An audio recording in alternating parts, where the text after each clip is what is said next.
नमस्कार दोस्तों। आज मैं आपके साथ साझा करने आई हूँ चिंतामणि आचार्य रामचंद्र शुक्ल द्वारा लिखित पुस्तक चिंतामणि भाग एक का अध्याय एक, भाव या मनोविकार। अनुभूति के द्वंद्व ही से प्राणी के जीवन का आरंभ होता है।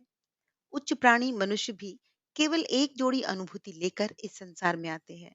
बच्चे के छोटे से हृदय में पहले सुख और दुख की सामान्य अनुभूति भरने के लिए जगह होती है। पेट का भरा या खाली रहना ही इस अनुभूति के लिए पर्याप्त है। जीवन के आरंभ में इन्हीं दोनों के चिन्ह, हंसना और रोना, देखे जाते हैं। पर ये अनुभूतियां बिल्कुल सामान्य रूप में रहती है। विशेष विषयों की ओर विशेष रूपों में ज्ञान पूर्वक उन्मुख नहीं होती। नाना विषयों के बोध का विधान होने पर ही उनसे संबंध रखने वाली इच्छा की अनेक रूपता के अनुसार अनुभूति के भिन्न भिन्न योग संगठित होते हैं, जो भाव या मनोविकार कहलाते हैं। अतः हम ये कह सकते हैं कि सुख और दुख की मूल अनुभूति ही विषय भेद के अनुसार प्रेम, हरास, उत्साह, आश्चर्य, क्रोध, भय, करुणा, घृणा इत्यादि मनोविकारों का जटिल रूप धारण करता है। जैसे यदि शरीर में कहीं सुई चुभने की पीड़ा हो तो केवल थोड़ा सा दुख होगा, पर यदि ये ज्ञात हो जाए कि सुई चुभोने वाला कोई व्यक्ति है तो उस दुख की भावना में कई मानसिक और शारीरिक वृत्तियों के साथ संश्लिष्ट होकर उस मनोविकार की योजना बनेगी, जिसे हम क्रोध कहते हैं। जिस बच्चे को पहले ही अपने दुख का ज्ञान होता था, बढ़ने पर असंलक्ष्य क्रम अनुसार उसे और बालकों का कष्ट या रोना देखकर भी एक विशेष प्रकार का दुख होने लगता है, जिसे हम दया या करुणा कहते हैं। इसी प्रकार जिस पर अपना वश न हो, ऐसे कारण से पहुंचाने वाले भावी अनिष्ट के निश्चय से जो दुख होता है ना, उसे हम भय कहते हैं। भय बहुत छोटे बच्चों को, जिसे वह निश्चयात्मक बुद्धि नहीं होती, भय कुछ भी नहीं होता। यहाँ तक कि उसे मारने के लिए अगर हाथ उठाएं तो भी वो विचलित ना होगा, क्योंकि वह निश्चय नहीं कर सकता कि इस हाथ उठाने का परिणाम दुख होगा। मनोविकारों या भावों की अनुभूतियां परस्पर तथा सुख या दुख की मूल अनुभूति से ऐसी ही भिन्न होती है। जैसे रासायनिक मिश्रण परस्पर तथा अन्य संयोजक द्रव्यों से भिन्न होते हैं, विषय बोध की विभिन्नता तथा उससे संबंध रखने वाली इच्छाओं की विभिन्नता के अनुसार मनोविकारों की अनेक रूपता का विकास होता है।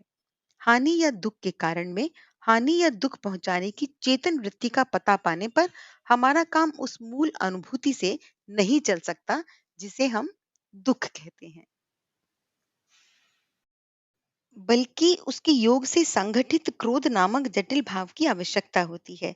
जब हमारी इंद्रियां दूर से आती हुई क्लेश कारणि बातों का पता देने लगती हैं, जब हमारा अंतःकरण हमें भावी आपदा का निश्चय कराने लगता है, तब हमारा काम दुख मात्र से नहीं चल सकता, बल्कि भागने या बचने की प्रेरणा करने वाले भय से चल सकता है।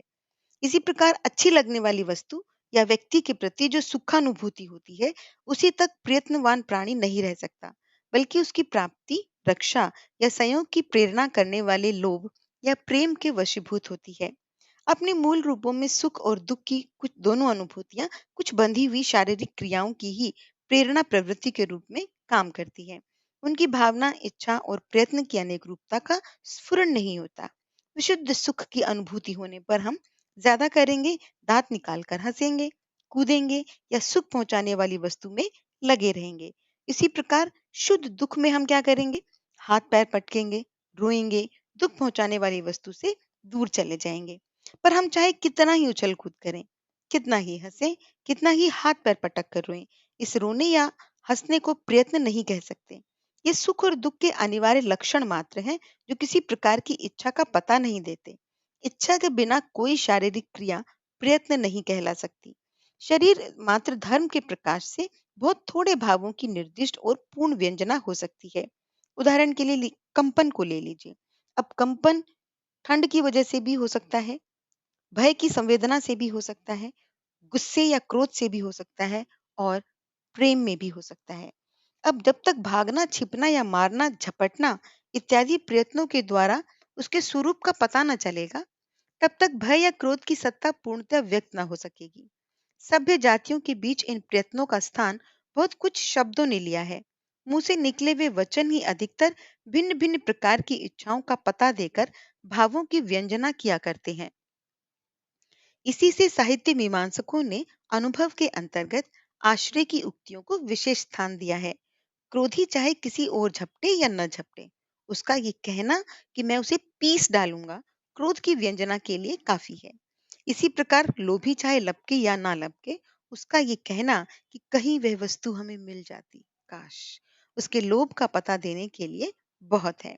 वीर रस की जैसी अच्छी और परिष्कृत अनुभूति उत्साहपूर्ण युक्तियों द्वारा होती है, वैसी तत्परता के साथ हथियार चलाने और रण क्षेत्र में उछलने कूदने के वर्णन में नहीं होती।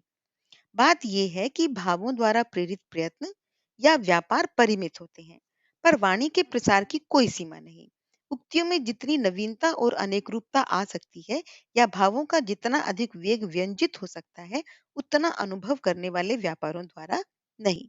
क्रोध के वास्तविक व्यापार तोड़ना, फोड़ना, मारना, पीटना इत्यादि ही हुआ करते हैं। पर क्रोध की युक्ति चाहे जहां तक बढ़ सकती है। किसी को धूल में मिला देना, चटनी कर डालना, किसी का घर खोदकर तालाब बना डालना मामूली सी बातें हैं। यही सब बातें सब भावों के संबंध में समझनी चाहिए। समस्त मानव जीवन के प्रवर्तक भाव या मनोविकार ही होते हैं। मनुष्य ही प्रवृत्तियों की तह में अनेक प्रकार के भाव ही प्रेरक के रूप में पाए जाते हैं। शील या चरित्र का मूल भी भावों के विशेष प्रकार के संगठन में ही देखा जाता है। लोक रक्षा और लोक रंजन की सारी व्यवस्था का ढांचा इसी पर तो ठहराया गया है। धर्म शासन, राज शासन, मत शासन, सब में इनसे पूरा काम लिया गया और इनका सदुपयोग भी हुआ है और दुरुपयोग भी। जिस प्रकार लोक कल्याण के व्यापक उद्देश्य की सिद्धि के लिए मनुष्य के मनोविकार काम में लाए गए हैं, उसी प्रकार किसी संप्रदाय या संस्था के संकुचित और परिमित विधान की सफलता के लिए भी ऐसा हुआ। सब प्रकार के शासन में, चाहे धर्म का हो, राज का हो या संप्रदाय का हो, मनुष्य जाति के भय और लोभ से पूरा काम लिया गया है। दंड का भय और अनुग्रह का लोभ दिखाते हुए राज शासन, नरक का और स्वर्ग नरक का भय दिखाते हुए और स्वर्ग का लोभ दिखाते हुए धर्म का शासन और मत शासन चलते आ रहे हैं। इनके द्वारा भय और लोभ का प्रवर्तन उचित सीमा के बाहर भी हुआ है और होता रहता है। जिस प्रकार शासक वर्ग अपनी रक्षा और स्वार्थ सिद्धि के लिए भी इनसे काम लेते आए हैं ना, उसी प्रकार धर्म प्रवर्तक और आचार्य आपके स्वरूप व चित्र की रक्षा और अपने प्रभाव के प्रतिष्ठा के लिए भी ऐसा करते रहे हैं। शासक वर्ग अपने अन्याय और अत्याचार के विरोध को शांति के लिए भी डराते और ललचाते आए हैं।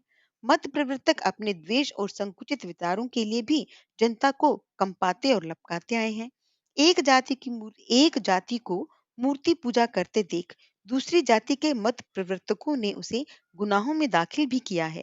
एक संप्रदाय को भस्म और रुद्राक्ष धारण करते देख दूसरे संप्रदाय के प्रचारक ने उसके दर्शन तक में पाप लगाया है। भाव क्षेत्र अत्यंत पवित्र क्षेत्र है। इसे इस प्रकार गंदा करना लोक के प्रति भारी अपराध समझना चाहिए। शासन की पहुंच प्रवृत्ति और निवृत्ति की भारी व्यवस्था तक ही होती है, उनके मूल या मर्म तक उनकी गति नहीं होती।